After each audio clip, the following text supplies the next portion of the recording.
Another episode of Elsie's Little Pickles. Did we ever really leave? Did we? I don't feel like we did.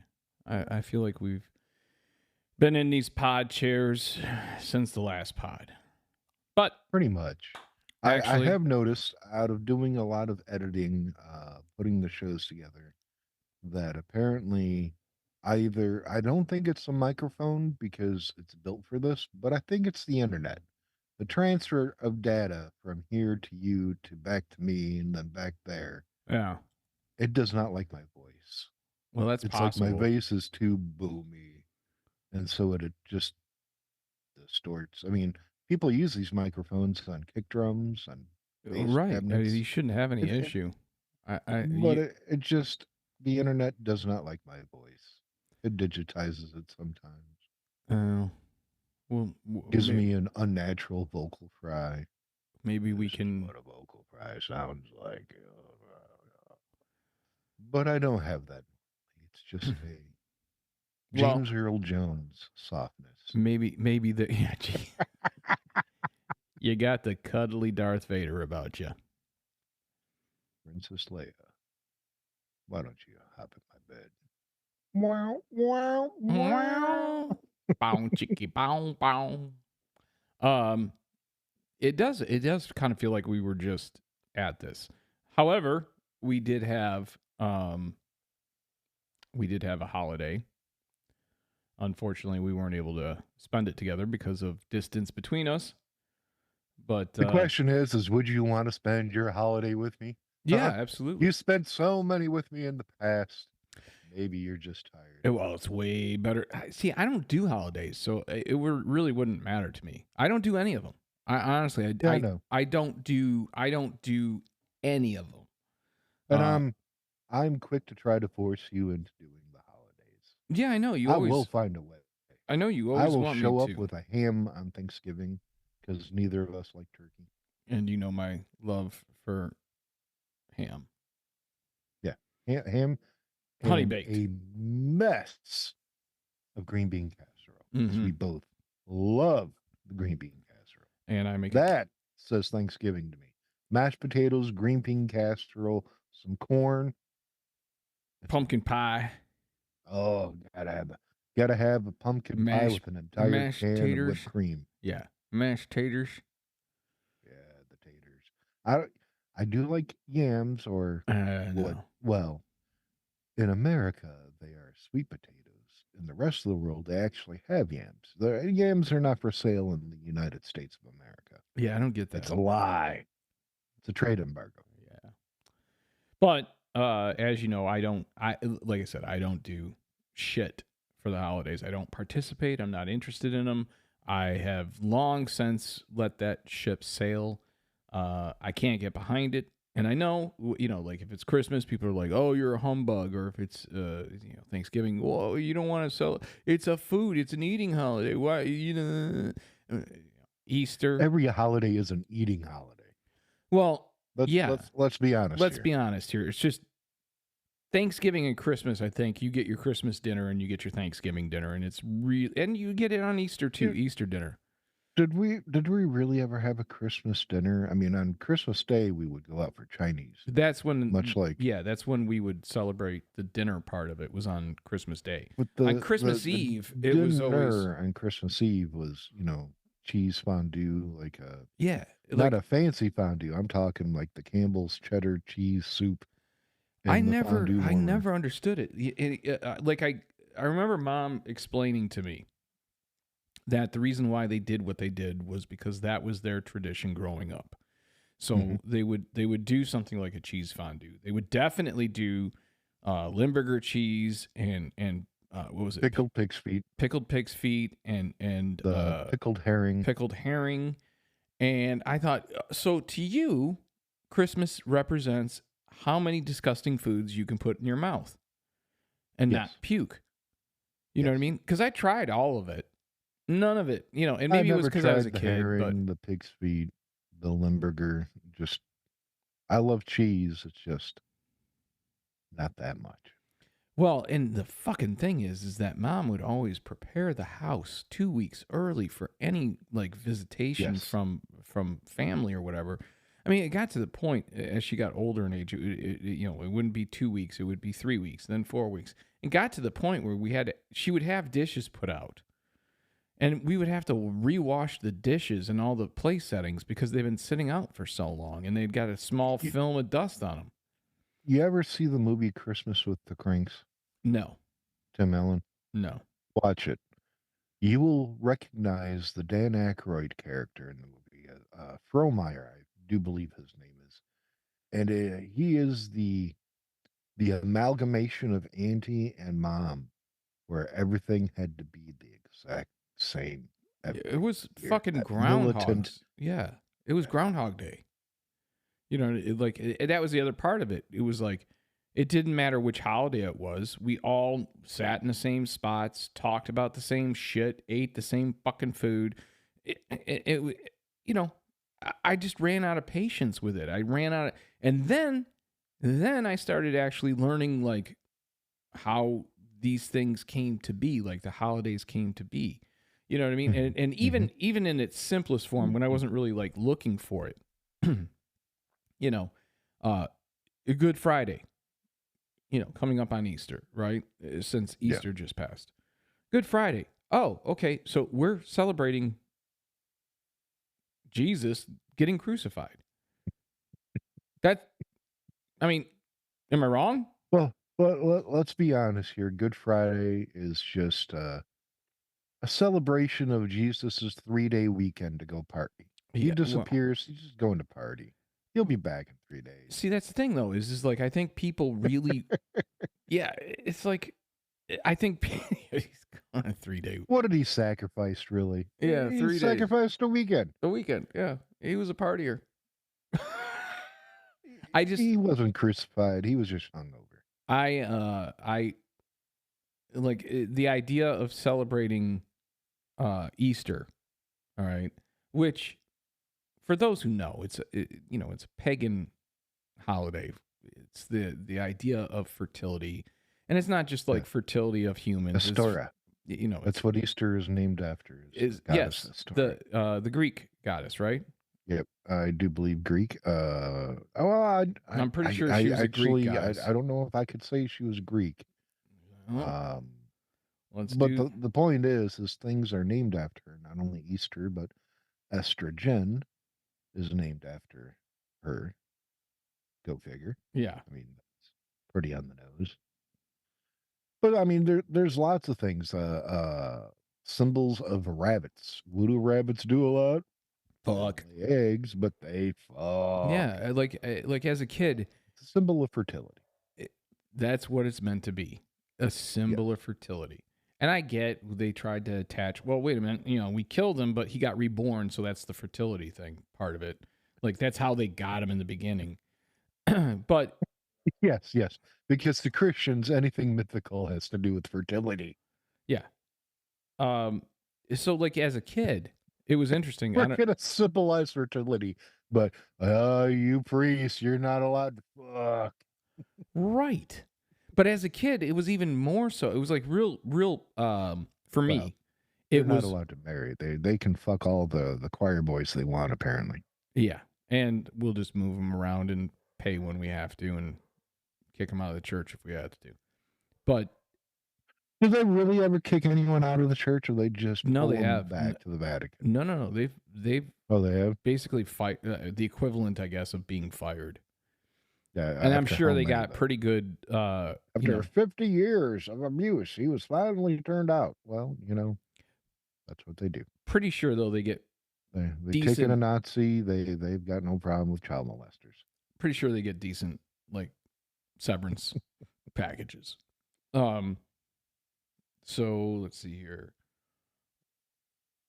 A lot of wine and bread. All right. So let me ask you this. Yeah. Ask away, sir. As a kid, this is where I started having a problem with holidays and specifically religious holidays. Yes. I did not and could not get an adult.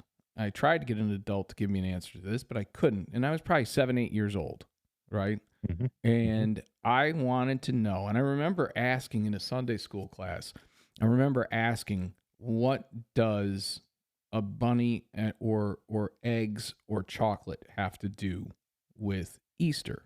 All right. And they couldn't, like Easter is actually mentioned in the Bible. I don't know if you remember that. Passover.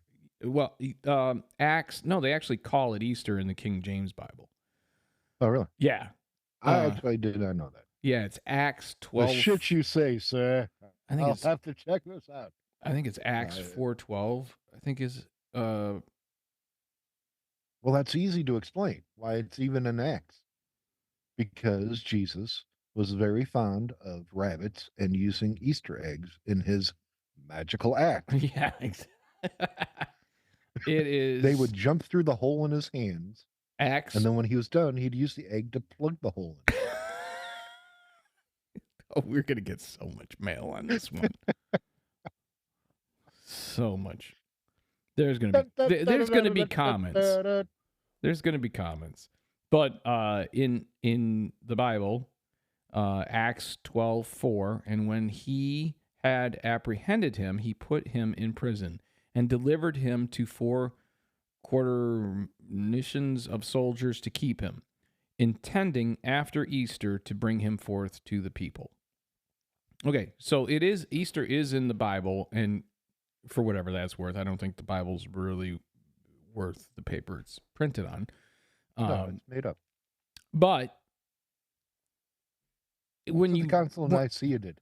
Yeah, exactly. How do we explain this? Hey, Bobby, why don't you write something poetic to fill in the gaps? Well, there's a lot of fucking gaps. This took a council to do. And at that, they voted what books go into the Bible. What books? All right, that doesn't really fit our narrative. Our propaganda. Yeah, this doesn't go with the whole story. Let's pay no attention to the books underneath the cloth. But I guess, like I said, to me, I look at it and I go, even as a kid, I was trying to figure out the connection, and no adult was willing to tell me if they knew, which I don't think they did know. You know what I mean? Like there is no connection. Well, no, the adults that I was around, mom, dad, our Sunday school teachers, our pastors, I don't know if they knew or they were just such blind believers that this was a pagan thing that, like, Dad got pretty deep into Bible study and eventually was running a class, an adult Bible study class, and yes. and really did a lot of like deep dives and trying to figure out origins and so on and so forth. So he finally came to the point where he was able to go, well, okay, yeah, it started out as a pagan celebration, right? And he's like, that's where you get your rabbits, that's where you get your eggs, that's where you get chocolate. Chocolate is meant to be the aphrodisiac that gets you to the point where you're fucking like bunnies.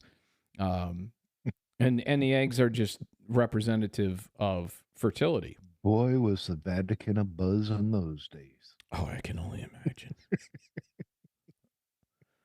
So, like, for me, I look at every altar is a man in a robe with a boner. Why do you think they have the podium in front of them? That's right. Why do you think they wear the robe? But like I said, for me, very early on, and this is probably Father Michael, are you just happy to see me, or is that a Eucharist? You're such an ass. But like I said, what you're hearing right now is the sound of millions and millions of people turning us off. Yeah, exactly. So how do we start a podcast where people shut it down before it's even really started? Let's talk about religion. That'll work. Get that Keith guy off the podcast. He doesn't respect my religion. Well, that was part of what happened this last Easter. That was part of the story. So Trans Visibility Day has been ever since 2009 on March 31st. And when Biden acknowledged that March 31st is National Trans Visibility Day and we should celebrate that, the Christians went ape shit. They went fucking nuts. I have no pearls to clutch. They went so, I mean, I'm telling you, I couldn't even look. And I don't spend much time on social media, but fuck, all I did was look at Twitter and it was like a war ground. And Oh yeah. I thought to myself, okay, this is why I don't buy into these kind of bullshit ideas of Christianity or faith or religion. Because if you can get that triggered over something like that, that just shows how weak you are as a person. Because no one's forcing you. You know what I mean? No. Like, no one is forcing you. Oh, great. Now I have to go and get the banners that say, Trans Visibility Day and hang them out front. A son of a bitch, I have to go and buy trans decorations. Oh my God, how am I going to fit a trans dessert into this meal that's supposed to be celebrating the death and resurrection of Christ? Well, you're not. You're just not. You're going to go online and you're going to fucking put a tweet out, or you're going to post a Facebook posting, or whatever the fuck it is you're going to do to show the world that you are outraged by this. But it doesn't change your fucking life one iota. It doesn't change a fucking thing in your day. It doesn't change a fucking thing about your celebration. You're not going to have anything bothered when you go to church unless the pastor, priest, or whatever your religious leader is mentions Trans Visibility Day in either a positive or a negative. You're not going to be around your family and everyone's going to be all bent out of shape because now they have to put on the trans hat or the trans wig to celebrate the fucking trans day. It doesn't change shit. So calm the fuck down, sit the fuck down, and shut the fuck up. Meanwhile, you're allowed to celebrate your zombie. Enjoy. Fucking enjoy. Okay? Because if we're talking ridiculous, at least a fucking trans person is somebody that I can actually see, talk to, and if I choose to, poke with my finger. Your fucking zombie dude ain't nowhere. Isn't coming back. Been over 2,000 years. Sit down, shut up. Let it not be said that I am not a fair man. I am perfectly open to the idea, right now I am going to let God give a rebuttal. And apparently he has silence. nothing to say. Yeah, silence. And trust me, we did shoot him an email to see if he would come on the pod. God does have social media presence and emails. But that's my point. Actually, have you seen the Facebook page called God? No, I don't use Facebook for fucking anything if I can avoid it. Well, I think they also do Twitter, X, whatever it is, but there is a Facebook that's called God who responds to people the way that you and I think God should respond to people with stuff. Oh, really? Yeah. Like hard. Oh, yeah. Like hard. Maybe I will check that out. It's pretty fucking funny. I can imagine. I remember one particular comment that God left to someone. It was on the far right, bitching about, I don't even remember what they were bitching about, but God said, calm your tits.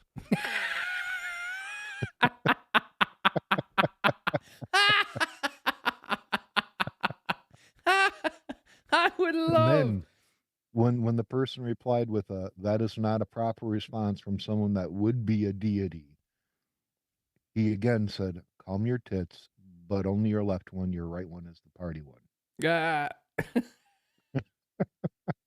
It's just, like I said, these people, they get so wrapped up in stupid stuff. You know what I mean? Like just ridiculous stuff.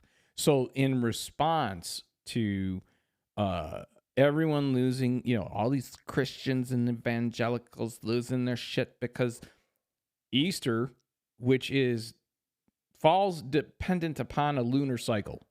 Okay. So it's basically how the planets are fucking moving. That determines what day Easter is going to be on. So Easter could be in March. It could be in April. It floats. Mm-hmm. Every year it floats. All right.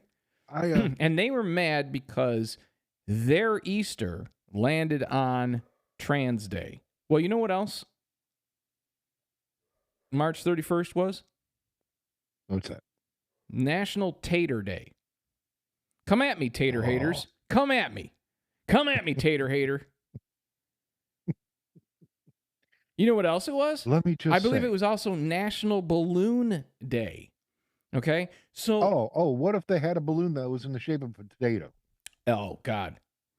But that had a had a dress? picture of a trans person on it. So this is my point about manufactured art, manufactured anger. And that's all this is. It's just manufactured Yeah, anger, yeah. right? If you're not going to be equally as angry that March 31st is Trans Visibility Day along with Easter, when Easter is the one that floated onto it, you better be as pissed off that it's also National Tater Day. And you also better be pissed off that it's National Balloon Day. And I want to know how that changed your celebration of Easter. Did you have taters and balloons and invite a trans person If we're over? gonna be passing around taters like that, could I request some potato pancakes Y- with a little sour Well, yeah, cream? no, Those are absolutely. just Look, delicious. potato pan, come on. Delightful, I'll get, delightful. I got you covered. I also want to say that if you're going to manufacture anger and hatred, uh, how about first recognizing the fact that your religious leaders, historically back in the day, you all wore dresses, just a fancy dress without sensible shoes. They wore sandals, one step away from high heels. Go fuck yourself. Exactly. Exactly. All had long hair. The only thing missing that would make it a dress is a belt. And you know what? They probably wore a belt. Well, again, like I said, it's this manufactured anger that when you think about it, if you let's say you were very religious and you didn't understand that it wasn't that Biden was taking away your Easter and replacing it with a trans visibility day. Okay, let's give you the benefit of the doubt that you have no idea about any of this. You've been raised in a circumstance or situation where you just believe the Christian narrative on this. Okay, you don't believe that comes out of pagan origin. You don't believe like all those things. I'll give you everything. I'll give you everything. But you still don't have to celebrate it. No, no. It still doesn't change your life. National Trans Visibility Day on Easter, where, like, again, Easter fell on Trans Day. Trans Day didn't fall on Easter. In the worst scenario, you're upset because you were made aware of that.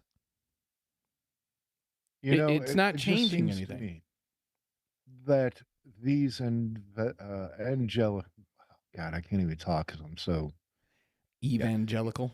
Christian evangelicals could have ignored the trans day just as God ignores their prayers. Yeah. And for those Just of saying. you who Just saying. get a bug up your ass because we're going against Christianity or going against evangelicals, let it be known that both of us were raised in a Christian evangelical church from the time we were born until we each hit about 15, which was the point where we were able to physically say, no, I'm not going. And Dad couldn't make us because he wasn't strong enough to yank us through the door. I mean, I don't know how it was for you, but Dad, this is how fucked up it was for me.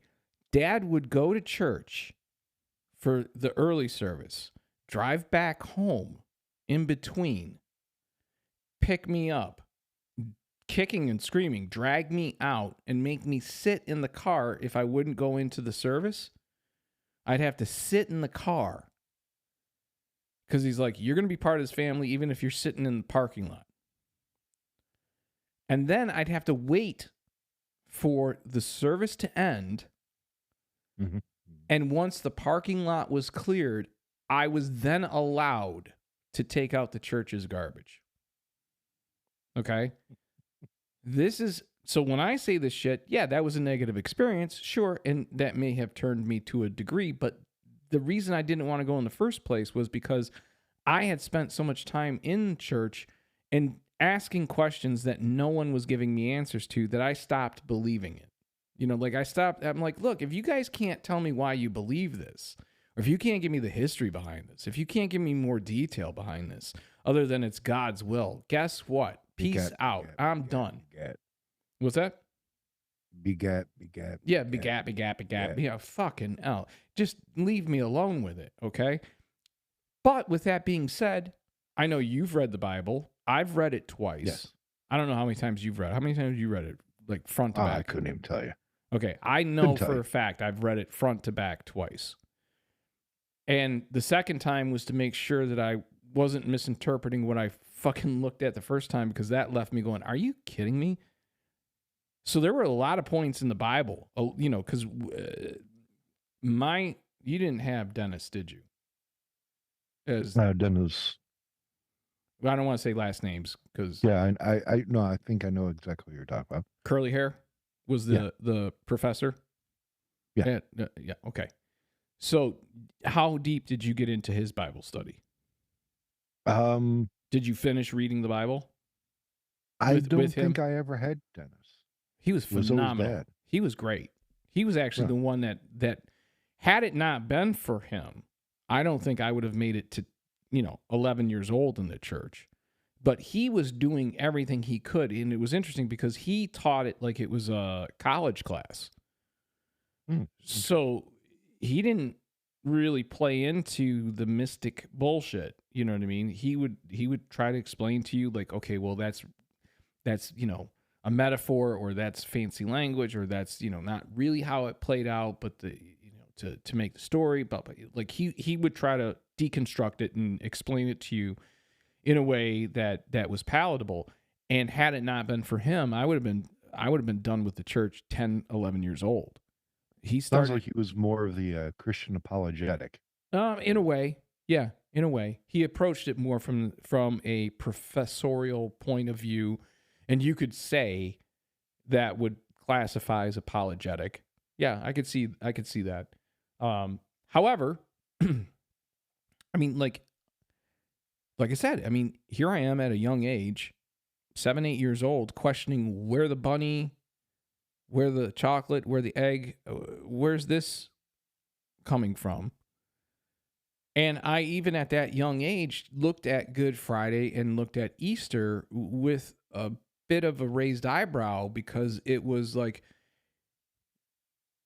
I was smart enough, at least at that age, to go, well, you're celebrating on Friday him being fucking brutally crucified, brutally In a good beaten, way.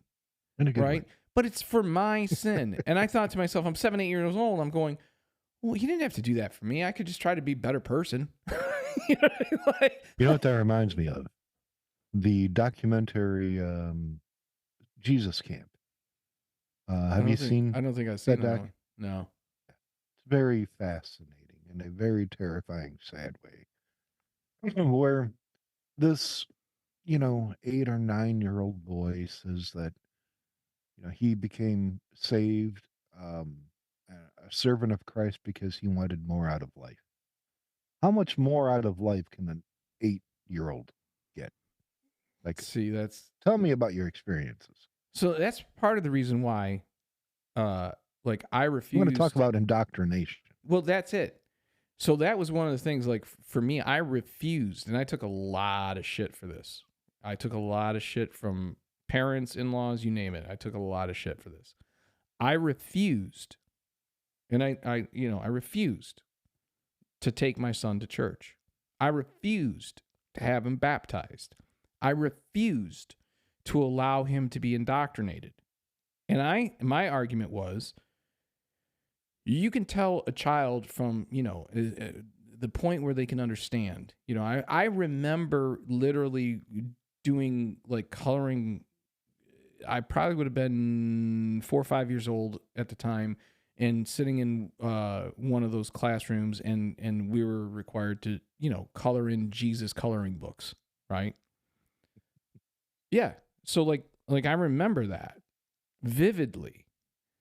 And I remember that indoctrination up until the point where I started asking questions. And when I started asking harder questions, that's when I started getting kind of side-eyed looks from church people and elders and respected people within the church. Because they do not like questions. No. But like I said, for me, it went from wait a minute, this doesn't make sense. I'm 8 years old, 7, 8 years old, and it doesn't make sense to me. And no one's giving me really the answers to finally 15, 16 years old where I'm like, I'm out. This is done. No more. But in between, like 13, 14, 15, I was the guy that had to You take the ever garbage out.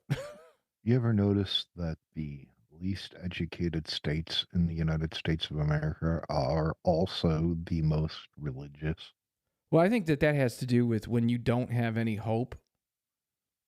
You know what I mean? Like I've seen that with a lot of people. No, I'm serious. Like I've seen that with a No, I lot of hear you. people. It's just an interesting perspective. I've seen it. I've seen that with family members.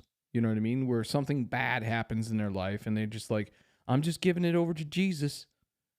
Well, that's not a plan of attack. You know what I mean? No, it's not a sense of You're still responsibility either. gonna have a fucking flat tire. You can't just leave that for Jesus. You need to leave that for. I'm giving Jesus the wheel. Yeah, I would suggest calling AAA. You know what I mean? Like, no, let's not do 1-800 dial a prayer. Let's do call AAA. In the same sense, I remember watching a docu, and are you familiar with Ted Haggard, Yes. the Reverend Pastor, Yes. whatever they want to call him, who got busted with the teenage prostitute boy? Oh, maybe I'm not. Oh yeah. I don't. It's the same Ted Haggard, Okay. the evangelical pastor. He's got the weird mouth. Outspoken. Yeah, he was busted with a teenage boy in a hotel room. Apparently you didn't know that. No, I a couple didn't. years ago. But anyway, he went off on an interviewer, upset that the interviewer referred to humans as animals. And Tag Haggard flew up in his car afterwards after telling them all to get out and lambasted them. How dare you refer to my flock as just a bunch of animals? Now, I am not the most educated man in the world, but if you're going to refer to people as your flock, you are also referring to them as animals. Yeah. Because Yeah. flock, most usually it's going to be referred to a flock of sheep. A sheep is, in fact, an animal. And as an animal, what do sheep need to be guided, to be cared for by? A shepherd, right? Yeah.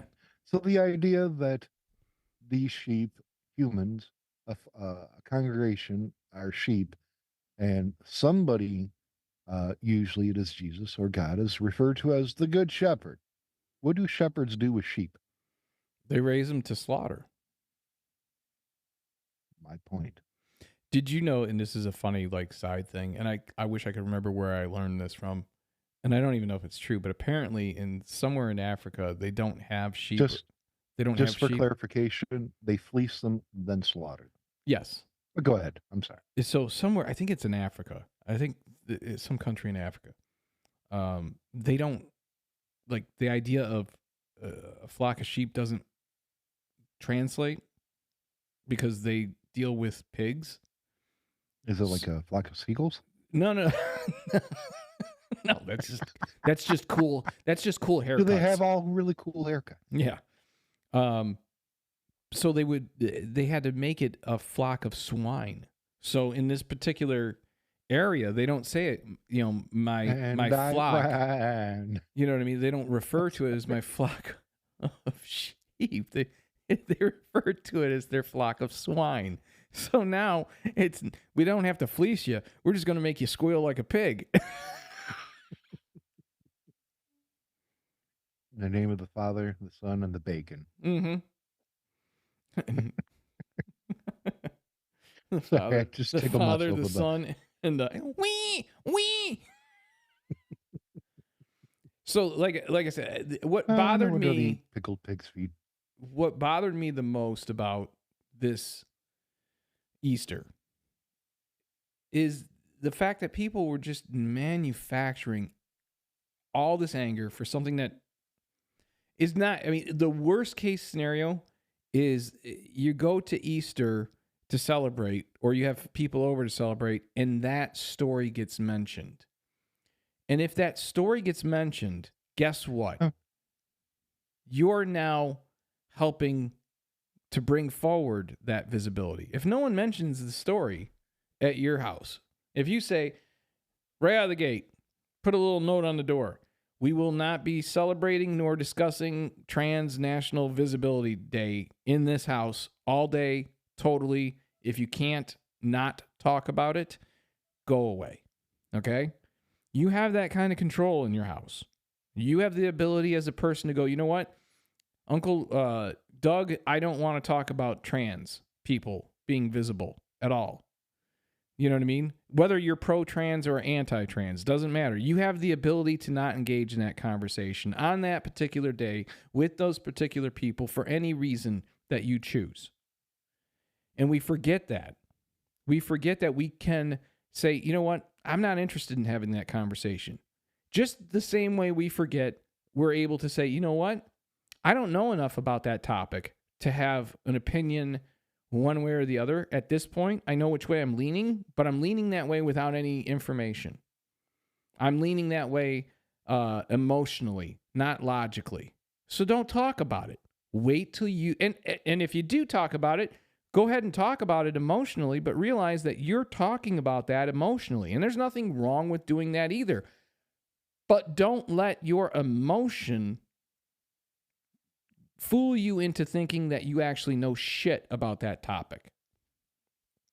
And that's all that happened at every fucking heavily Christian, tight-knit family, conservative, traditional household on Easter Sunday. They just couldn't. And they just all had to, spout out without knowledge and without even acknowledging the fact that it's like, okay, I don't know anything about trans people, and I don't know anything about Trans Visibility Day. I don't know if this is, I know Easter falls on a different Sunday every day or every year. Maybe that happened. At least jump at it logically. But the vitriol that was out there from Christians or Christian influencers or mouthpieces was, I can't believe they're taking Easter away from us. No one took Easter away from you. Guess what? Easter will be here next year, and it'll be on a different day.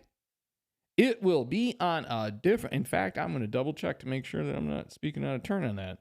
But what killed me more than anything was never being one to... Doesn't Easter, the day that Easter is determined by the first Sunday after the full moon? Isn't that So it has to do with equinox? So next year Easter is on April 20th, Which, by the way, and that's also Orthodox Easter. So there's different Easters. Let me just wish you a happy Thursday, because you know what today is. It's Thursday, which is named after Thor. Thank you very much. Yeah, but you know what? If they do something with trans on Thursday, I might have to lose my shit and make a mean post and talk about how my rights are being taken away. So and this was the best part. Never one to miss a political opportunity to make an ass out of himself. Fucking Trump goes, yeah. Okay, well, November 5th is National Christian Visibility Day because that's election day. Yeah, apparently people have a hard time seeing Christians. Saying what? Seeing Christians. Yeah. You can't find them anywhere. Can't find Along their that same places. lines, Florida has passed a bill to allow ministers and chaplains into public schools. For what purpose, I'm not really sure. However, there is a bunch of outrage because one religion has come up with a whole lot of people wanting to get into the schools under this bill, and that would be the Satanic Temple. Oh, really? Oh, yes. Oh, yes. I kind of love them. I kind of do love them. Oh, I remember.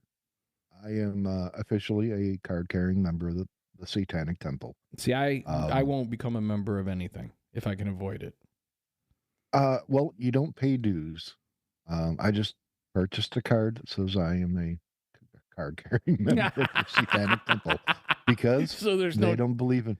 Yeah, there's no there. tithing, no nothing. No, no, nothing. No, No fundraising that they try to reach out for. no, no, no.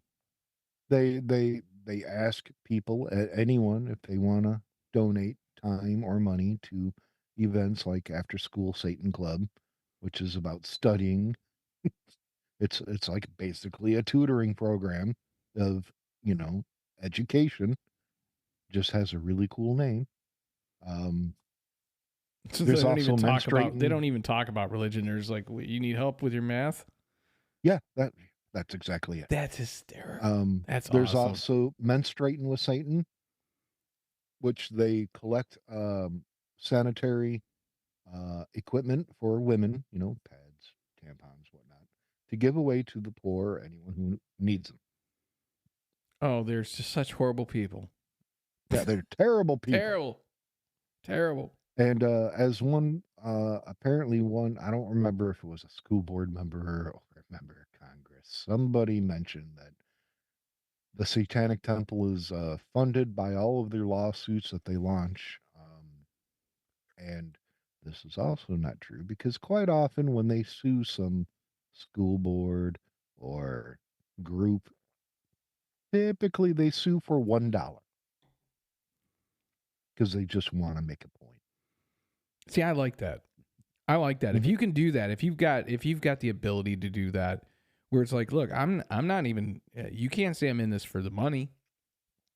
I'm suing for Yeah. $1. Well, I'm suing for it one seems to dollar me and a change of policy. it seems to me that change of policy, that idea of seeking equality upsets a certain group of people out Mm-hmm. there.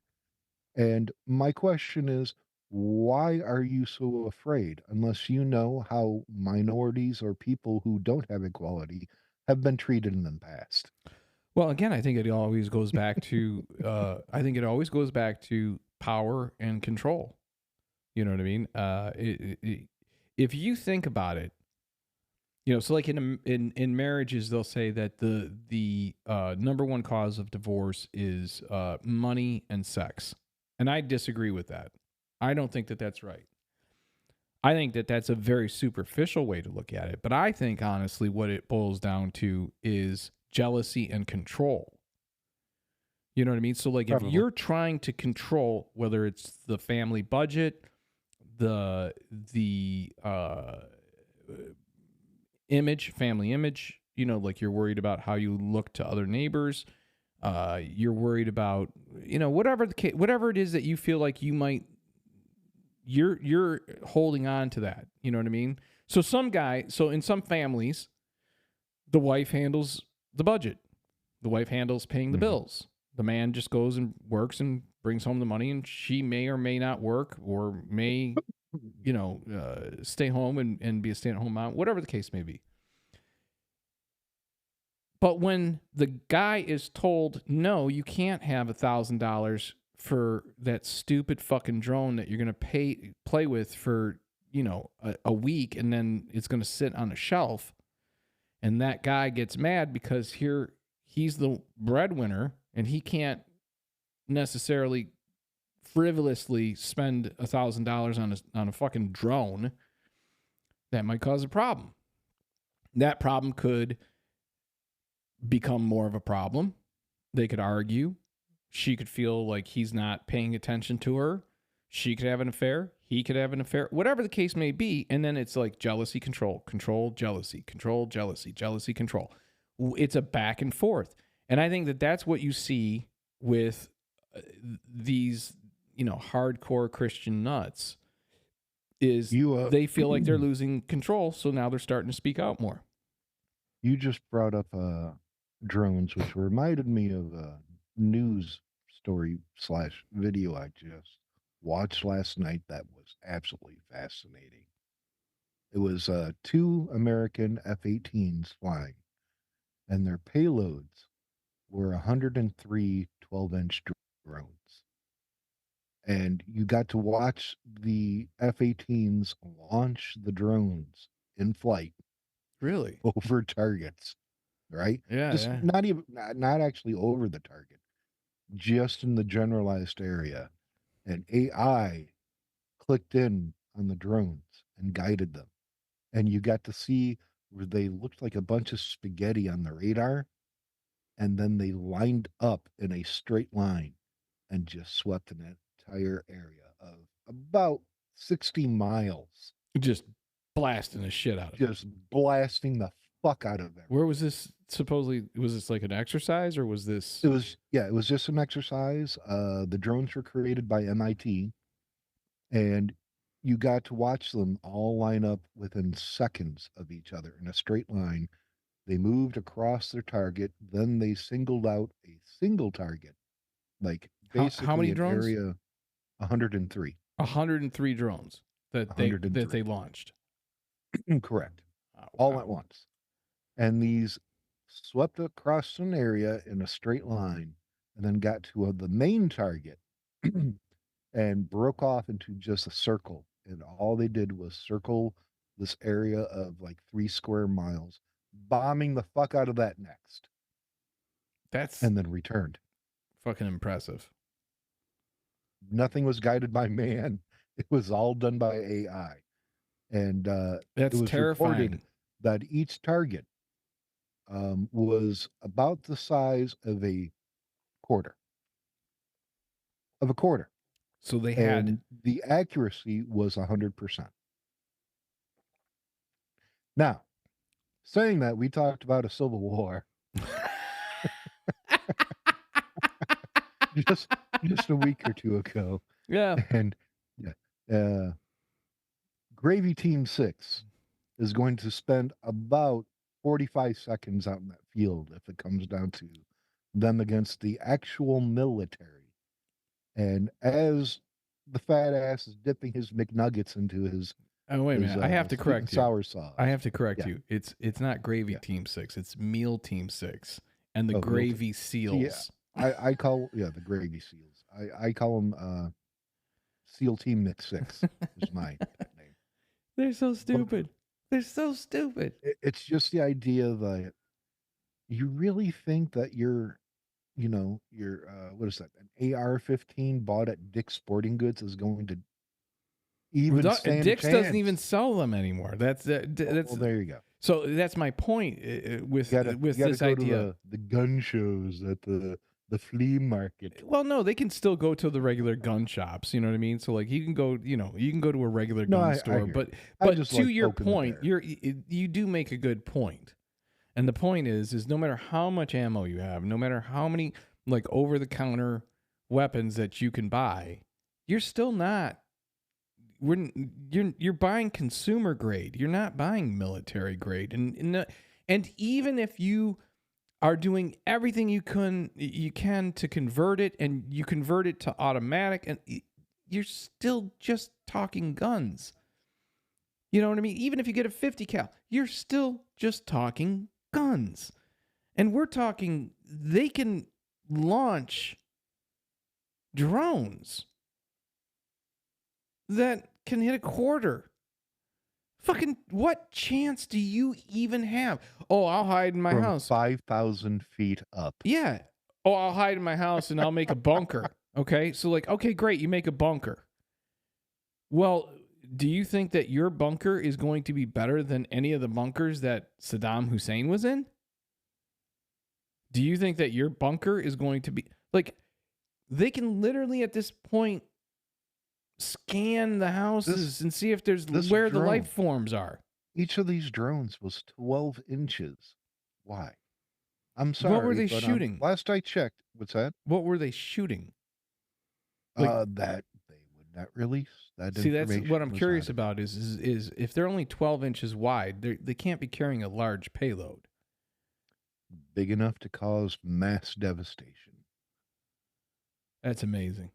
I'd be curious to see what that drone was shooting and what its payload was. Somewhere in a bunker, there'll be a SEAL Team Mix 6 dipping his little chicken nuggets, preparing his little store-bought MREs in his little bunker when he's going to hear. Oh, he won't even gonna hear shit it. his drawers. No, you won't even hear it.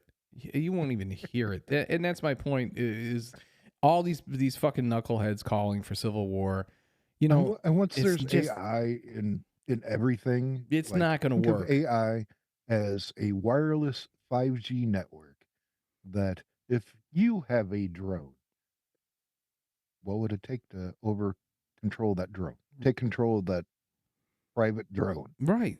At the very, it may not kill you, but it sure as hell will hurt if it hits you in the face. Yeah, it'll keep taking dives at you.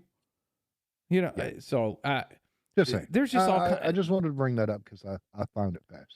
See, you know what though? I'm fascinated by that type of technology, and you know that. I think that's why you do that to me. You know, I'm fascinated with the idea of AI. You know, I'm fascinated with military technology and the fact that we live in a world where people think that they're going to, in their own country, which has the number one military in the entire world, that they're going to take over their government in some form or fashion. I mean, if I'm going to and overthrow my government.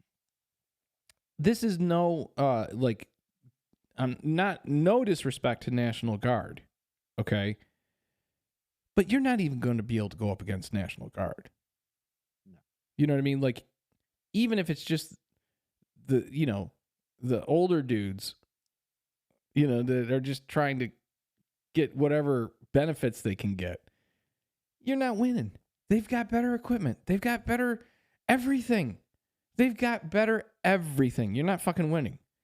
And it doesn't really matter because really, how much longer are we actually going to have to put up with each other on the planet? You know what I mean? Like, we're getting Well, to the point where with AI, the did you see where they used AI to pilot a satellite to smash it into a meteor to see just to see if they could do it and change the course of this meteor? This is about 2 years ago. yeah, and I can't remember. Did part of it break off and cause a bigger problem, or did it actually softly nudge it? It softly nudged it. I mean, And so what happened is they guided the satellite way out. I'm talking way out into space. It then jettisoned a satellite off of the main piece. The other one went floating off into space, but AI took over, guiding itself by the meteor and by the stars, the constellations. AI judged where it needed to go to make the precise strike to knock this meteor from possibly hitting Earth in the future. and yet, just because you don't like Joe Biden, Sleepy Joe. you think you're gonna win some sort of civil war. Meanwhile, we're knocking asteroids that could potentially destroy the planet off trajectory with Yeah. AI. And I know we talk about AI a lot, but right now they're saying it could be as soon as 2028, 2029, 2030, somewhere's in there. So like not much later than Right 20. on cue for Ray Kurzweil. Yeah, exactly. He's 2030, I think it was. It was either with Yeah. With Ray. 2030. Was By it 2040, 2030? you'll be able to download your consciousness into a AI holographic program. I think that's a little bit aggressive on that, but maybe not. I mean, he's been right on Yeah. a bunch of things. So Yeah. Dude's got like an 88% correct prediction on rating or Rotten something. Tomatoes. audience, not critics. Well, does anybody honestly nowadays listen to critics I don't when it even comes to movies? does that job actually still exist? I don't know if it exists. I don't know that.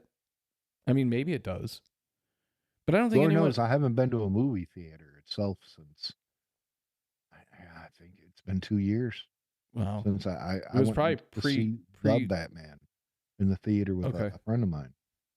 But again, I had a hard time. I just don't think I could do theaters anymore. It's not people or anything. It is a comfort level of vaping and peeing. and pausing. Um, Well, that's the yeah, thing too. Is the quality I mean, of in sound. Texas, the old school theaters in Texas do not exist where you just go sit down. It is tables, high back leather chairs like recliners, and you get a waiter. Well, I think because they that have I think full. that all of them are going that way because they realize it's the only way to bring people into the theater. You can't. Well, but I'm saying that has been a thing in Texas since the What? early 2000s. Yeah, yeah. They're way ahead on that. Kudos to you, Texas, because that was very nice. But anyway, we're talking about holidays. Speaking of holidays, what would be your perfect Christmas? I Jesus. just saw the look on your face go, ah, Ah, fuck. oh boy. Um, there was this one Christmas Yeah. that I decided this was when I was really getting fed up with it. So if we're talking about just for me personally, Hmm. I pieced out one year and I got a room at the MGM Grand Really? and did not participate in anything. So I got the room, had, brought a bottle of whiskey with me, went down, had a nice dinner, went up, had a couple drinks, laid there for a little bit, watched a little TV, went back down, walked around. I'm not a gambler, you know what I mean?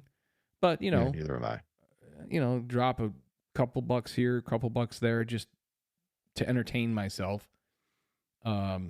Went back up to the room, had a couple drinks, went back down, had like a midnight snack, crashed out, woke up and went to Chinese dinner with the family.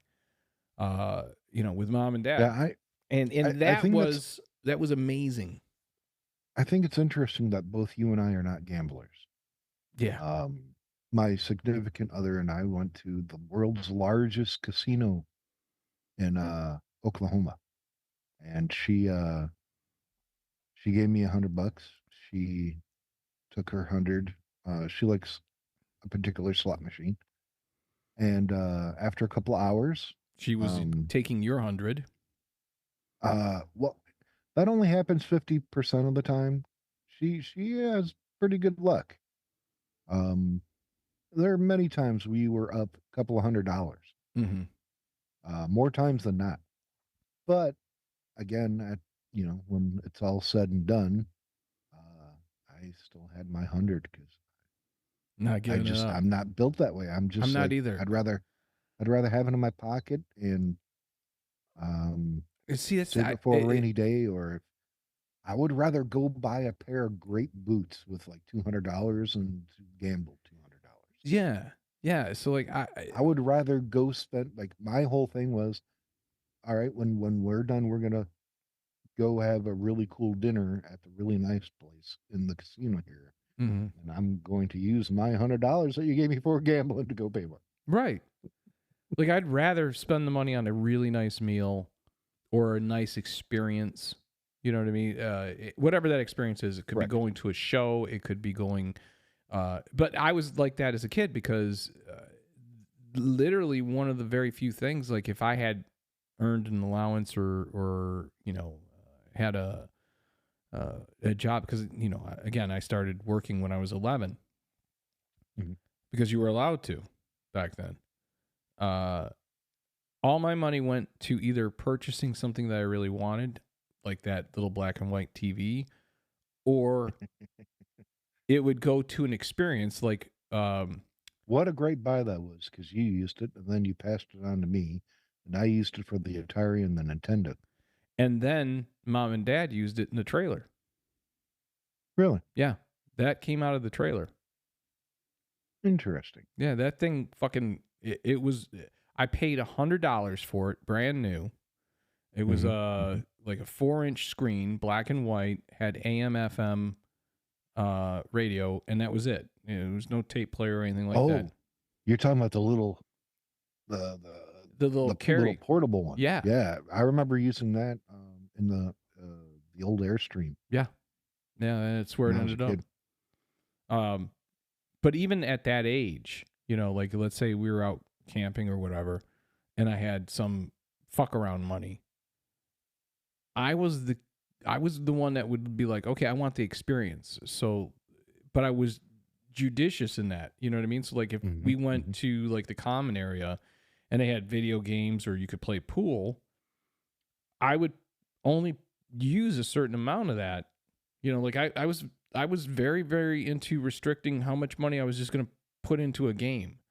So, let's say it was Pac-Man, right? In my opinion, $2 was 8 games, and that's enough.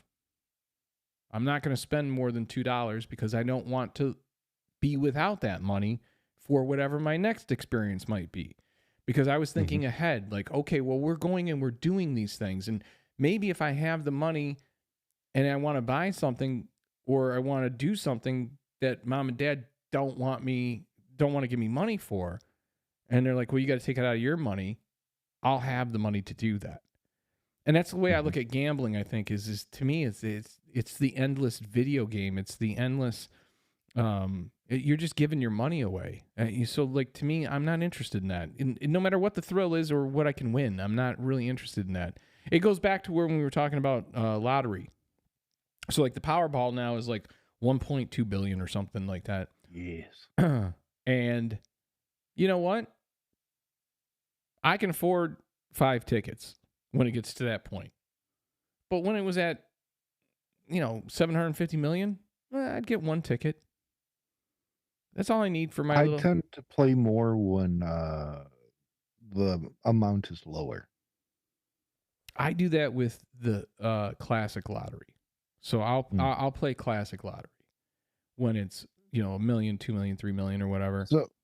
So I know we got sidetracked. Your perfect Christmas is basically in a casino. No, actually, that's just the best one that I've had. Okay, it's just some showgirls, donkey. If I had it, again, are we talking what most people would think is an ideal? No, I wanted to know your perfect Christmas. Just a nice meal. That's it. Maybe a couple of close people, you know what I mean? Like, I'm not into having friends over. I'm not into big celebrations. I'm not into going to big parties and stuff like that. Like, I like it small and quiet, and the smaller and quieter, the better. Maybe in the future, the next Christmas, we could actually work out something where, all of us meet up at some casino resort to spend a day or two. Go down by the pool, get some food. Okay, so now you're talking about a casino with so you're talking more. No, I'm gonna pass. How dare you? Like, that's too much work. That's too much work. You know how much thought went into when I did that? When I did do that, you know how much thought went into it? It was, you know what? I'm fucking done with all these attitudes and opinions on how this is going to go down. I'm not participating. And that was like literally, I think it might have been hours before the event was supposed to happen. It might have been upwards of a day, but it was no more than 24 hours. That's how that came into play. It was a very, very, well, maybe I'm remembering that wrong. Maybe it was a little bit more time. I'm going to lure you in. I will figure out a way to lure you in. I know you want to. I know but it'll just be a cool hangout. Let's have some dinner, have some laughs. I'll dress up as a Charles Dickens character and ringing a bell, singing carols at you as if you're not around. Tiny Tim, I don't. Oh, there's nothing tiny about me. So yeah. So what would your perfect Christmas be? Honestly,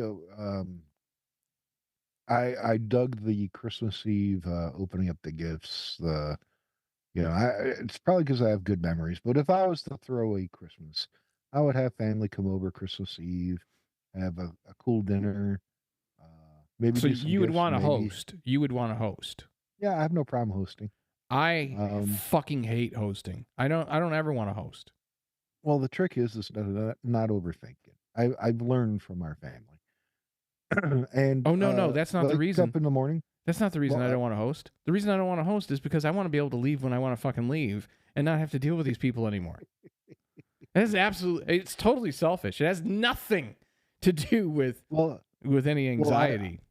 I would, have them spend the night. We'll watch some Christmas specials like Rudolph the Red-Nosed Reindeer, Elf, modern Christmas classics too. But all in pajamas, some cereal, waking up, eat some cereal out of a big fucking cereal bowl. Okay, you Um, lost me at they spend the night. I'm sorry, I'm out. There was a time. I'm, All right, mhm, so let's mhm. back up a little bit, okay? Well, I'm talking about my perfect No. Christmas, I not understand yours. that. I understand that, but I think it's important for the audience to understand this. Okay, when you got married, right? Mhm. Your wife was thrilled that she was getting a brother-in-law. She Yes. was very excited that she was getting a brother-in-law, and you had to Mhm. break the news to her. I'm not that guy. Like, But you are. You claim that you're not, but you're awesome. well, on small doses, I'm awesome, but I'm not. I'm not that guy. Like, if you think I'm the guy that's going to uh just show up for a barbecue, it's not happening. I'm not doing it. You know what I mean? Like, under any circumstance, See I the would trick. rather eat gravel than fucking show up at a barbecue with a bunch of I people. see that there's a difference though, is that I grew up with you. I know your idiosyncrasies. I know your tendencies to do shit, and I know how to handle you. You don't Okay. realize this, but I do know how to handle I know you handle me a lot, you. And one especially of when the I what start getting I pissed. I shouldn't say this, but one of the things like the way you solve that problem is hey Steve, you at home? Yeah, sure. Why? What's up? I'm like, oh, nothing. I'm pulling up with some barbecue. Yeah, you have to basically ambush me. Yes, yes, Yeah. and that is That the way to do it. yeah, but And of course, to have a good bottle of Jameson Black or Lagavulin 16 nowadays. yeah, yeah. Well, you can win me over now with whiskey on the front end. So like I'll but once that bottle's gone, you better be hitting the fucking bricks. I don't care if we've eaten. That fucking bottle's See, gone. see, You're either the gonna the go and get difference more is or you're gonna fucking go the away. difference is that I know that you should always have 2 to 3 bottles. Yes, you do know that. It's the Irish in me. Uh, but don't you, I mean, so what is it that you is it the sense of like family that you like out of that idea, or is it the sense of community? Is it the sense of because it didn't have to be necessarily Community, who am family. I inviting? Well, I mean, as an example, if Kirk were still alive, I know you'd invite Yeah, Kirk because he wouldn't have anyone. absolutely, You know what I mean? So that's why I absolutely. say, like, I'm sure that you have certain friends still that maybe don't have family or don't have a good relationship with their family, but do appreciate being part of a celebration. So Mhm. that's why I say friends, family, community, whatever. Um, is that what you get out of it? This sense of family, the sense of community, the sense of friendship. Friendship, family, experience, making memories. Like I still think that a Sounds hideous to me. A fun Christmas holiday would be like a destination Christmas, like where maybe a little less Christmas and a little more fun. Yeah, so Um, I've thought about that. I have thought about that, like just completely fucking off from the 22nd, 21st, 22nd, all the way through to the second or third, and mhm, mhm. like doing a vacation type Christmas where it's like we're not really celebrating by giving gifts. The trip is the gift. Yeah, The yeah. experience is the gift. I'm I all would about that. try that. I I hate I hate receiving gifts because Yeah, I have that same here. anxiety of opening a gift in front of other Yeah, people. I fucking hate it. It just it's Not interested. scares me. It's a What if phobia. I don't react the way that they want me to I react? think that we I, got that from mom, could be. and I think it's But I mean, because like imagine when Dad would open a Christmas. gift, it didn't matter how great it was. He always had the same reaction, so you knew Yeah, what the reaction was going to be from Dad. Mom, if it was a shit gift, she would get a different tone and look on her face. So her tone. Oh, that's wonderful. Thank you so much. And you went, fucking drop the ball. well, mom was the I'm going to thank you for this gift, even though I bought it for myself and put your name on it. Yeah, and for those who don't know, our mom is the Elsie in Elsie's Little Pickles. Yeah. Um, who We love her unfortunately dearly. we love her She dearly, had but her she was a pain in she the had her ass. yeah, she had her quirks, and it either made you hate her or love her. Well, it definitely made you tougher. You know, I will say. There's nothing quite like the hour before her hosting a holiday to make you hate holidays in the house. I think that was part of it too for me because Yeah. there was different stages of that, and I don't know if you remember the early stages. I think that she kind of was coming into her second or third stage by the time you would have been like 5, 6 years old and kind of Mhm. recognized what was going on. I went through the stage of, um, and while she made us dress accordingly for all the holidays, and there was always the new little outfit that we had to wear that we hated, and that's always I funny. remember distinctly that going on for Easter's. Oh The yeah, little yeah, Easter matching Easter suits. Like, oh, look at this sky blue or yeah. shell It was blue little fucking suit. horrible, horrible. But there was that point because she would wait to dress or to make sure we were dressed about an hour to 45 minutes to an hour before the whoever was supposed to be coming was to arrive. Mhm.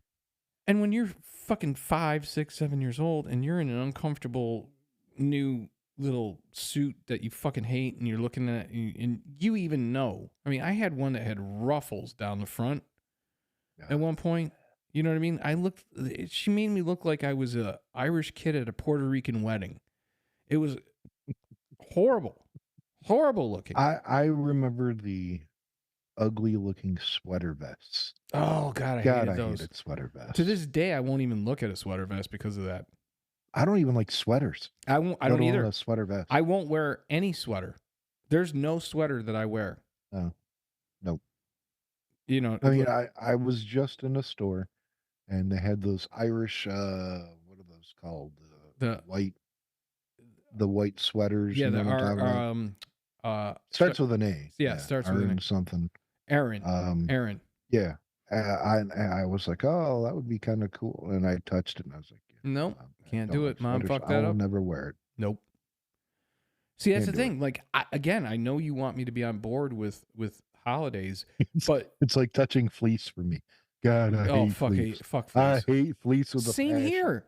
So how is it that you and and again, I think this is turning into therapy more than a fucking podcast, but how is it that both of us, if you Mhm, think mhm. about it, okay, we both turned out atheists, we both turned out smokers, we both enjoy whiskey, and Mhm. mom would imbibe with wine, but dad wasn't a drinker. She would never touch anything more than wine that I knew of, Uncle or Joe Tom and his Collins. 7 and 7s. Yeah, so like, but that was like, it was, oh my God, this is unusual. They're having a drink. It wasn't like the norm. You know, Yeah. mom and our aunt would always have wine, but it was even odd for Uncle Joe and Dad to have a beer. Like that was kind of odd, unless it I was a always thought holiday. figured it was because they were afraid I would drink I think that was part of it too, because you used to run around, sneak up behind them, grab them, and fucking chug them. You know what I mean? But here, and this is what gets me about it. Okay, so let's back up a minute. We're all these things. We're both performers. They were not performers. We both were, into smoking, drinking, rock and roll, fighting, all the things that they were opposed to. We both turned out to be atheists. Like you and I are more alike, and yet we're adopted. Yes. Well, some of that can be attributed to the fact that we are of the Celtic nation, which is big in drinking and fighting and Yeah, partying. yeah. It's in the blood. I think it is to a degree. I know there's going to be people out there who go, that's not fair to say, blah blah blah. But I think that there is a little bit of if you come, your heritage is more Scottish. I think you got some Irish in you too, right? Yes. Okay, Yes, so I you do. got Scottish, Irish, and English, right? Correct. Where I'm Well, I've got a touch of Scandinavian, okay, I'm a little a bit more touch of, I'm a little bit more 50-50. Uh okay. I'm English and Irish.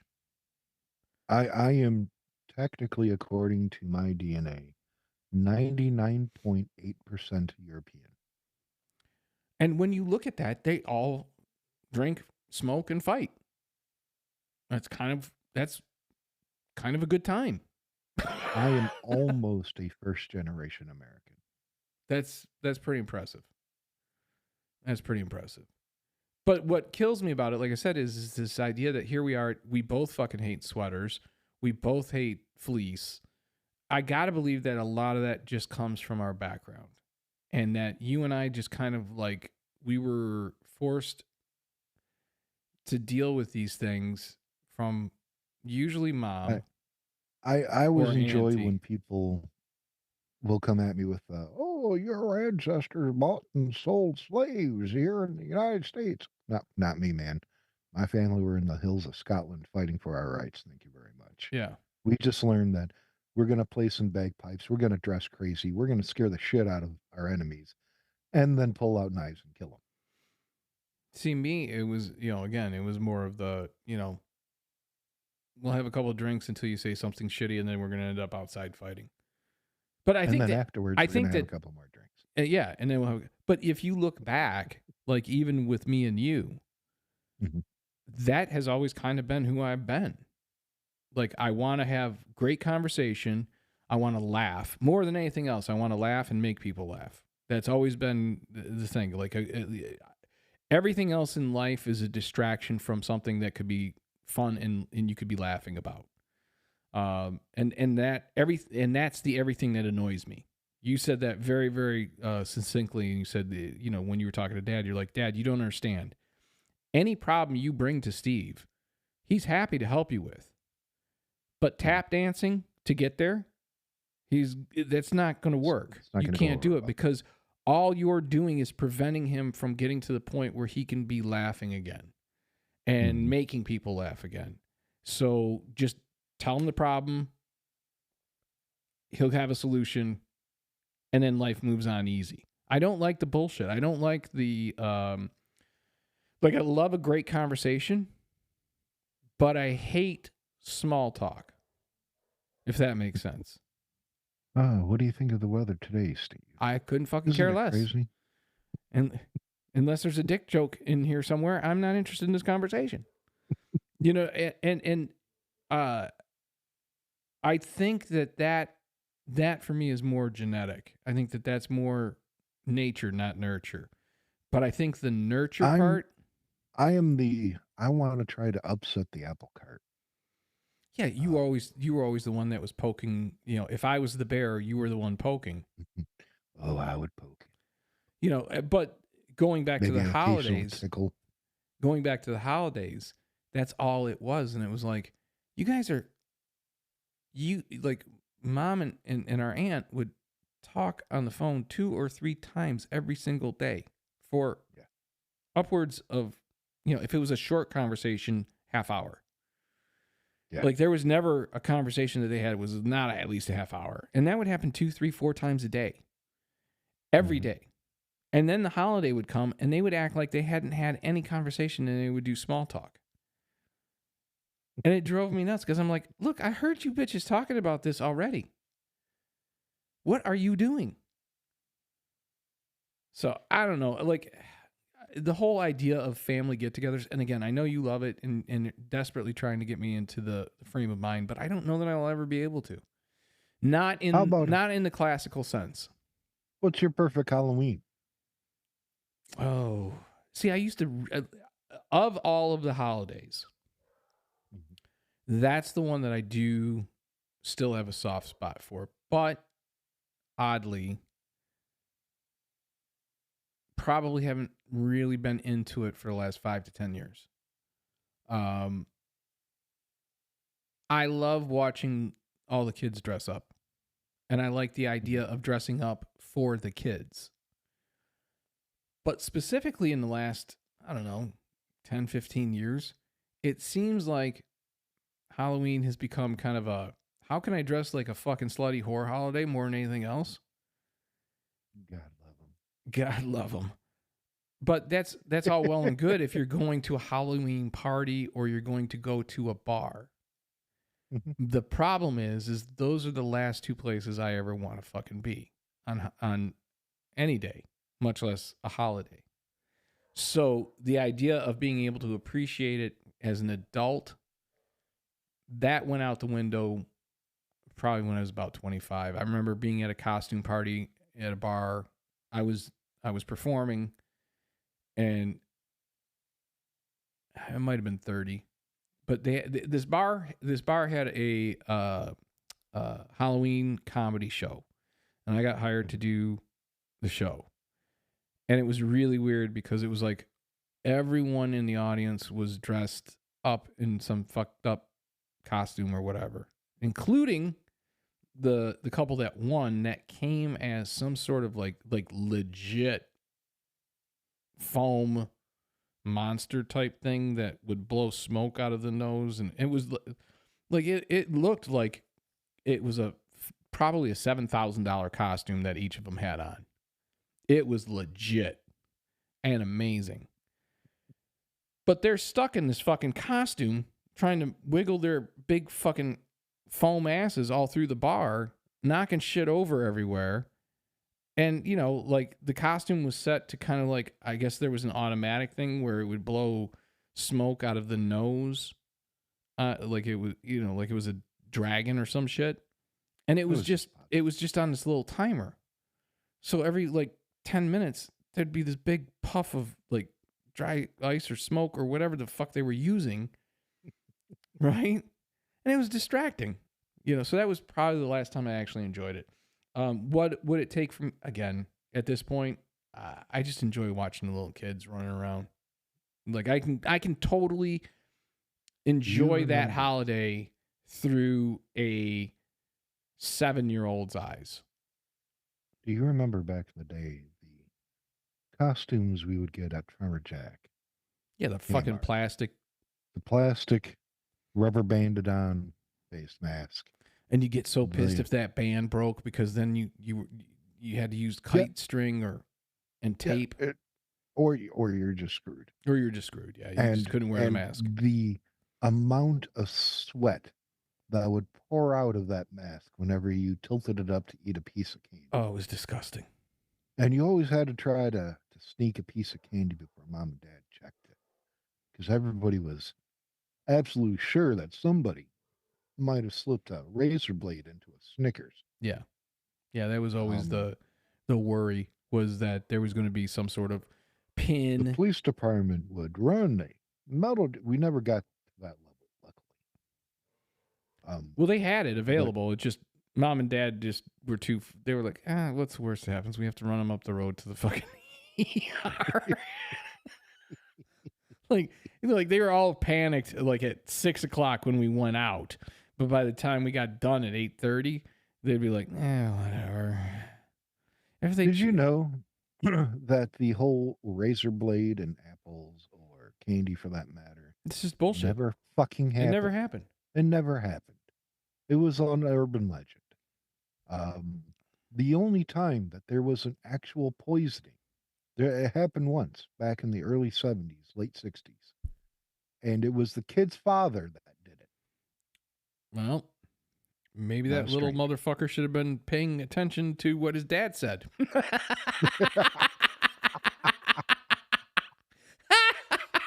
That's awesome.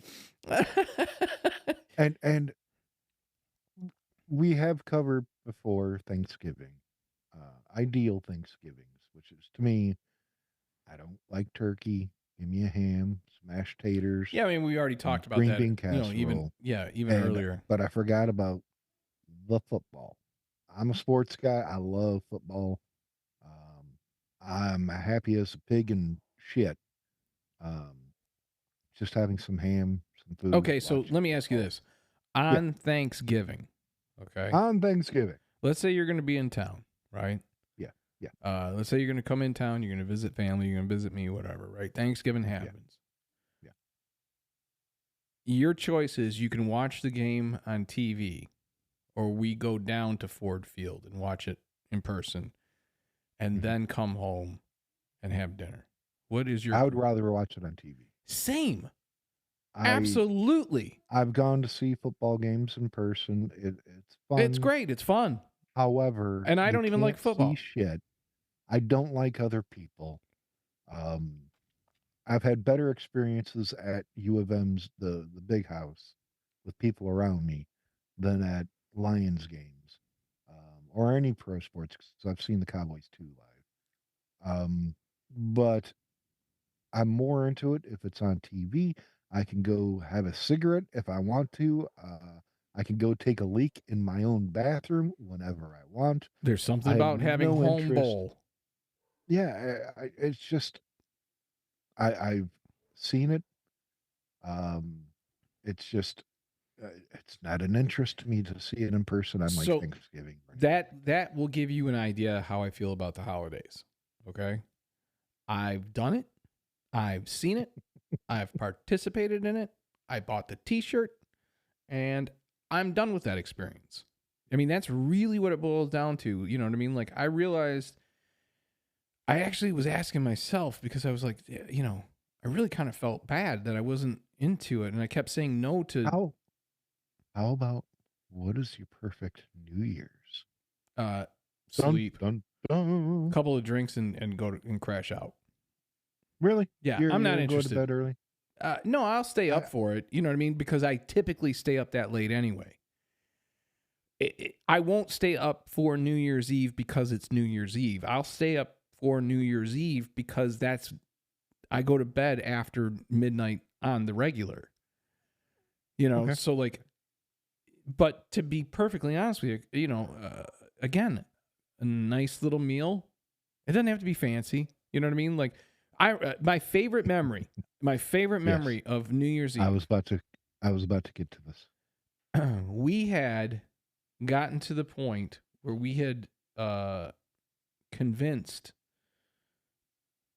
mom that we needed a huge spread of food, right? Yep. And it was Yep. just me, you, and Jeff. Hmm. Hmm. Uh, and I think Jody, like she was supposed to be the responsible adult, right? Yes.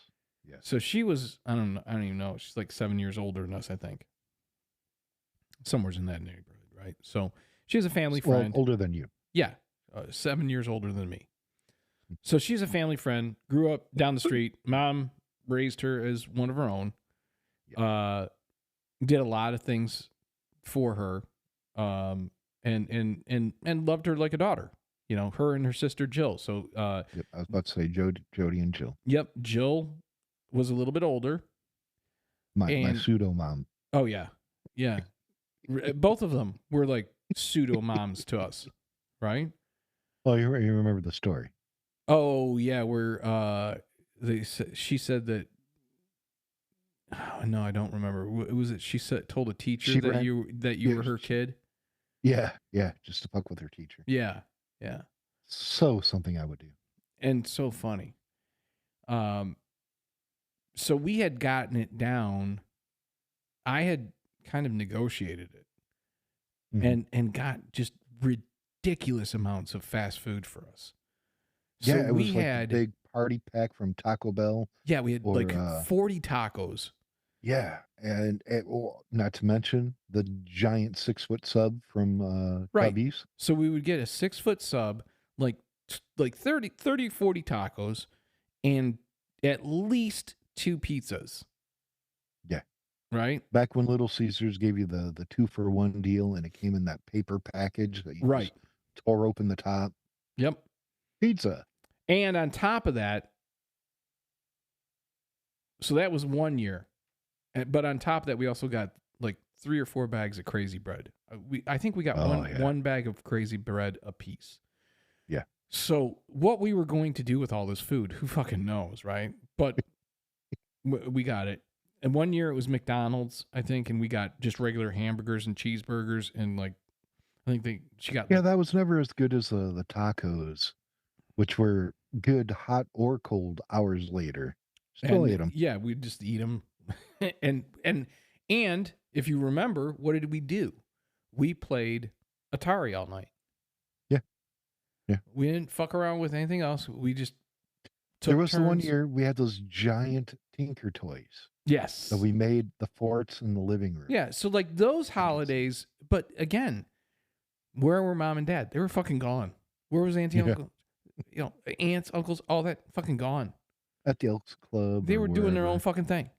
Yeah. So it wasn't a holiday in the traditional sense of Christmas, Thanksgiving, Easter. It was That's what we got to do. That's how we're gonna have to spend like a New Year's or a Christmas. I'm gonna show up at your house with some barbecue, some Jameson Black Label or some Lagavulin, and a crap load of giant Tinker Toy toys. We're gonna make a fort. make a fort around the TV.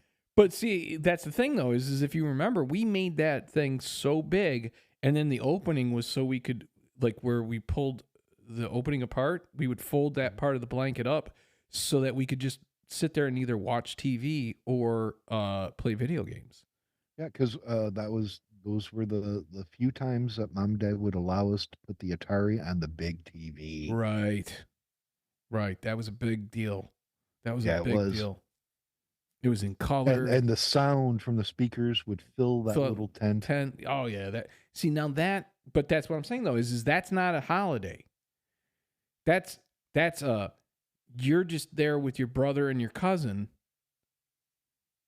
and the adults are fucking off, getting hammered, doing whatever the fuck the adults do at that point. You know what I mean? That was enjoyable. I did look forward to that because that was like, okay, great. I don't have to deal with bullshit. You know what I mean? Like even at that age, and when that happened, I was probably what, 10, 11 years old. You were probably 5, 6, roughly. And we had a blast. Had a blast. You know why? No fucking adults. Fucking it up with holiday bullshit. Fucking it up with, you do know that what baby New Year represents is the baby Jesus. You know what I mean? Like there was none of that. There was no religious aspect to New Year's. There was no, and I think even at that age, I was just like, this works. This works. No one fucking with me. No, I'm just doing my thing.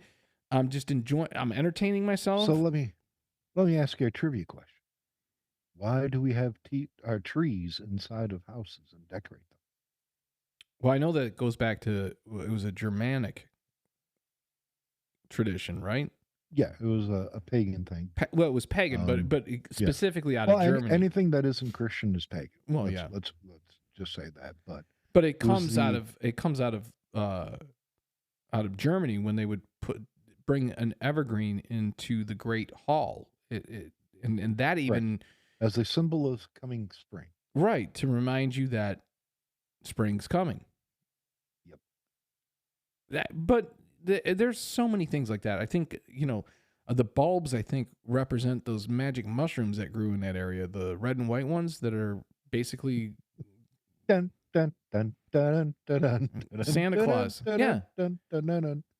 and Super Mario Brothers, the mushrooms. well, you had if I'm not mistaken, I could be wrong on this, but the reindeer, quote unquote, Mhm. would eat these mushrooms and get all fucked up. And I think that that's where the idea of flying reindeer come from. And I think that that's the reason why Santa, his outfit is red, white, and black, because those mushrooms are red and white. And it's a magic mushroom trip. I don't remember the symbolism of the outfit, but Santa Claus is Odin. Thank you very much. Wasn't there Uh, uh well, yeah, he was Odin, but there was also Saint Nick who would give away small bags of gold and bags of grain to those who were hungry. I mean, there was that too. yes, But wasn't there but something prior to that? There was a precursor to Saint Nicholas. Uh, and I'm probably gonna show my ignorance here, but it was. I know there's a movie called Krampus, but Yes. wasn't that like also part of the mythological Well, origins? for the Germanic, Krampus was for the bad children. Ah. That was a real thing. If you didn't listen to your parents, Krampus would come kidnap you and eat you. Um, Because Jesus loves you. but Santa Claus has got 7 reindeer. Um, you know what else had the number 7? Mm, Sleipnir. Odin's horse had 7 legs. 7 legs, yes. Was it 7? Was it 8? I want to say it was 7. I thought it was 7 Um, too. But see, that's the the thing numbers is, are the same. I remember having a conversation where like I'd gone into a deep dive on a lot of the origins of Christmas symbolism, whether it was the bulbs, whether it was the mistletoe, the tree, tinsel, you name it. Like they were giving all the kind of background history on that. See, no, I was incorrect. It isn't 7. It is 8-legged horse. There are 8 reindeers of Santa Claus, and Sleipnir would be ridden by Odin for the Great Hunt to begin, where he would uh, give you um, prosperity through gifts, Mm. or judgment, for that matter, if you were bad. But yeah. So I guess again, like one of the things that bothers me about the holidays, and it bothers me because how do I put this? Oh, just I say it. Rip the Band-Aid off. I get people believe what they believe. Okay, Christmas, baby Jesus was born. No, it's not. It's Saturnella. It's pagan holiday. It's combined with the Germanic and all that. Okay, all right. Yeah. Yeah. All these are being combined and being absorbed by early Christians or Christian leaders in an effort to recruit and bring on larger numbers of Christians by saying, "Oh, okay, well, you know what? Um, you can have that. We have that too. It's just a little bit different. Come check ours out. It's a little bit cooler. All right, I'll check it out because Well, it wasn't always like that. It was a lot of the time more of a, hey, check out our God, because if you don't, I'm going to behead you. yeah, no, there was that too. I mean, all religions in between about 500 and 600 Let years old. let Yahweh save you so that I don't have to kill you. Well, you got to keep in mind, like I said, show me a Knock, religion. knock, knock, knock. Hey, it's Jesus. Let me in. Why should I let you in? So I can save you from what I'll do to you if you don't let me in.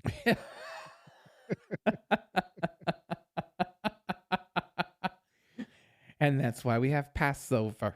Uh, that is another example. It's like all these things are kind of rooted in if you don't do this, something bad's going to happen. I don't like that. I don't like being threatened into a good time. You know what I mean? Like, don't, like the joke of don't threaten me with a good time is one thing, but don't threaten me to have a good time is a totally different thing. You know what I mean? If you don't celebrate this, if you don't do it this way, if you don't believe this way, you're going to burn in hell. Well, you just lost me at the end. As soon as you threatened me, I'm walking away. As soon as you tell me there's going to be negative repercussions for you if you don't do what I tell you to do, I'm out. But I've always had a problem with authority. To this day, I have a problem with authority. You're starting to sound like you're starting a war on Christmas. No, I don't give a fuck about it. That's my point. Is it doesn't That change. is the war. Damn it! It's supposed to be a Christ mass. But it doesn't change that Christmas is going to happen whether I like it or not. Just like it doesn't change that Trans Visibility Day is going to happen whether you like it or not. Just like it doesn't change that Tater Day and Balloon Day are the same day. What you do with it is what matters. And this is what I don't get with people lately. It's like if everything can fucking put a bug that far up your ass that you feel you have to run to social media and make some sort of comment about it instead of just being like, well, if they want to celebrate Trans Day, great, good on them. I'm celebrating Easter. Okay. No one said you couldn't. And it's the same thing here. I'm not telling you not to celebrate Christmas. I'm telling you I'm not celebrating it. And whether I celebrate it or not will not affect anyone who doesn't know me. It affects family members, obviously. You know, they don't care for that. But at some point, you get old enough to where you go, yeah, you'll get over it. And if you don't, well, that's okay too. Because I'm just not doing that anymore. I did that for too long, and I'm just not interested. It's kind of like when people get upset.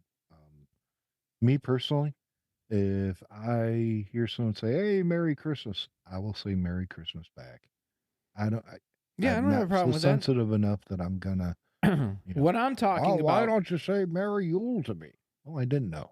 Yeah, I mean, and again, I'll do the same thing. I'm very polite when it comes to other people's belief systems. Mm-hmm. You know what I mean? I try to be, at least, especially during the holidays. You know what I mean? Look, somebody says Merry Christmas, have at it. I don't care. It doesn't change me at all.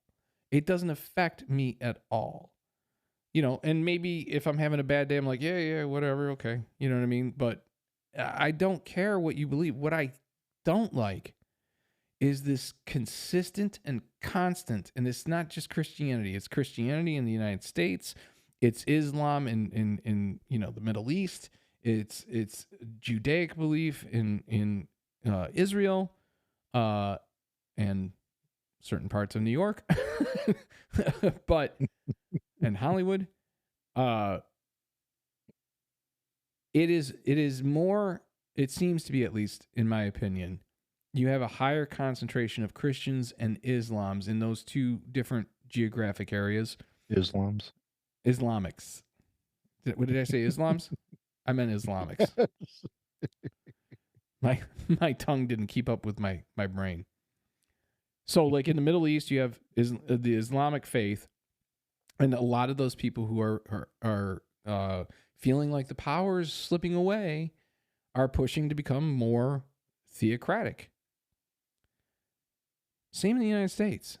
This idea that there's a difference between, you know, the teachings of Muhammad and the teachings of Christ affecting politics, there's not much difference. So you have to come to a point where you go, I either understand that there can be no combination of these two things. There can be no mixing of religion and politics, or it has to be nothing but mixing it. And when you mix it, this is the problem. First and foremost, whether you're Christian or Muslim, if you believe, or any religion, it doesn't matter, but as soon as you, of any religious belief, think that God is on your side, your God is on your side, you're going to do the most horrific things unimaginable to you under any other circumstance. You're going to say horrible shit, you're going to do horrible shit, and you're going to do it because God is on your side. It's ironic how sometimes God hates the same people that the person hates. Isn't it? What do you mean? God hates the same people you hate? Oh my God. It's pretty, that cashier is a total bitch. And I know God doesn't like her because she got hit by a car when she was collecting carts. Same time, you had the football dudes that win the Super Bowl. Yay, sports. Thank you, Jesus, for letting us win.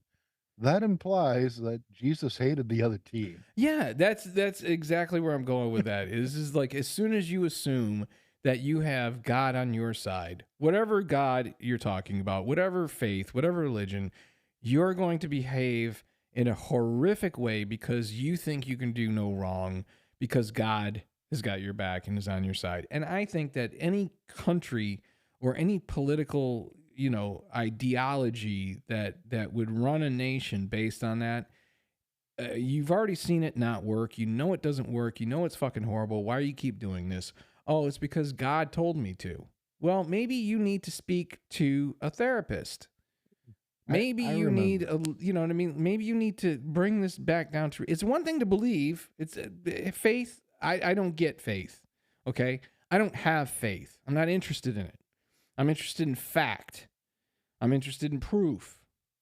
Okay. And maybe that makes me cynical. Maybe that makes me any number of things. You can call me any name you want. But the fact of the matter is that at the end of the day, if I'm trying to get something done, I'm not going to have faith that I'm going to get it done. I'm going to have fact. There's this much time in the day for me to do this task. There's this much work to be done. Yes, I can do that, or no, I can't. That's a yes or no. That's a binary fucking answer. You know what I mean? I remember I was probably 14, 15 years old.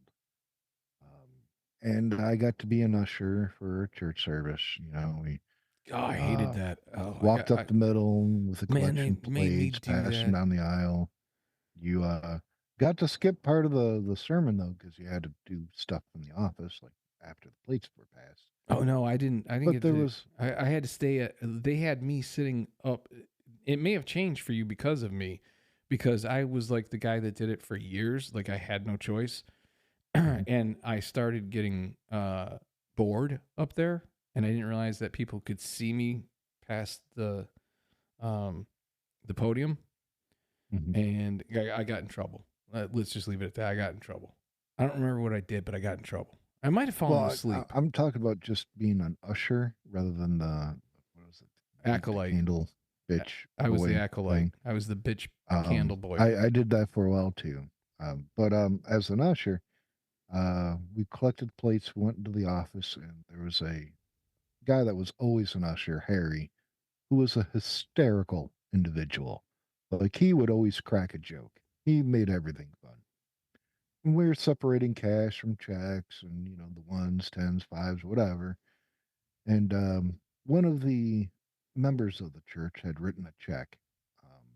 I won't say his name; he's passed on. But Harry kind of nudges me and shows me the check, and it was like for $700.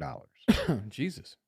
And this was just a regular sermon, nothing, no holiday, no nothing, no nothing special. And he just nudges me. He's like, "Jesus Christ! I wonder what the hell he did." Yeah. Guaranteed. That's fucking funny. Jesus Christ. What did he do wrong? So I guess, I mean, we should probably wrap this up, but the way I look at it Wrap it is up in a little bow and put a little tag that says "To you, to Steve from from Steve. Santa." No, no. Remember mom used to do to me from me. Yeah, I, all the time. like I said, to me, I'm just, I think that the vast majority, and I'm glad that you had the vast majority of your memories positive. Mine were not when it came to holidays. They just weren't. I'm so sorry. I if I were there, I would. Well, I wouldn't give you a hug. I would just give you Pat on the back. a dram of Lagavulin. That would be even better. Suck it up, Buttercup. Well, you know what sucks though? And what sucks is once you get out of your environment, let's say, okay, Hmm. you always end up going back because then you got it, and that's another thing. Like it always makes it worse. So if you're dating or you're married or whatever your personal relationship status is at that time, you end up back there again and again and again. And at what point do you get to make that decision? Like, and that was for me.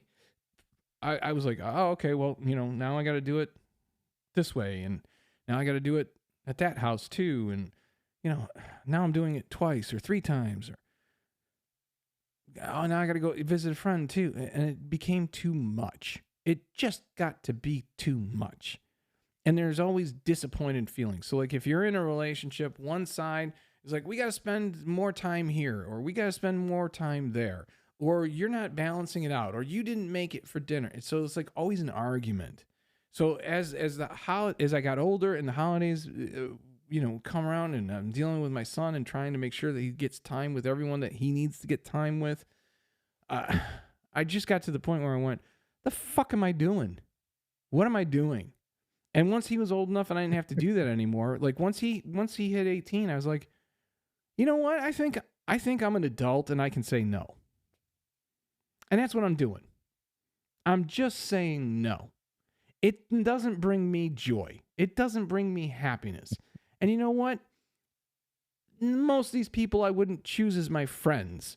So why in the fuck am I spending time with them? You're fortunate. You got the day off of work. Oh, why don't you go fucking spend it with people you don't even want to fucking be around? Like, as much as I love mom and dad, I didn't want to be around Auntie. I didn't want to be around Uncle Joe. And they were always around. This is true. So now I have to be around people I don't want to be around who fucking made me miserable. For what? Well, in the future, I will figure out something that you and I can do for a holiday. How about a non-holiday holiday? Oh, that would be fun too. Where we just go, this is just a little pickle holiday. Let's have a little pickle. Our own. Let's have a little pickle holiday. I'd do Saint that. Pickleus. We're celebrating Saint Pickleus. Yeah, let's do that. Let's make up our own fucking holiday based off of little pickles. Let's do that. That sounds fun. All right. Unless you got anything else to add. Until next week, motherfuckers. Yeah, until next time. Same bat time, same bat channel. Peace.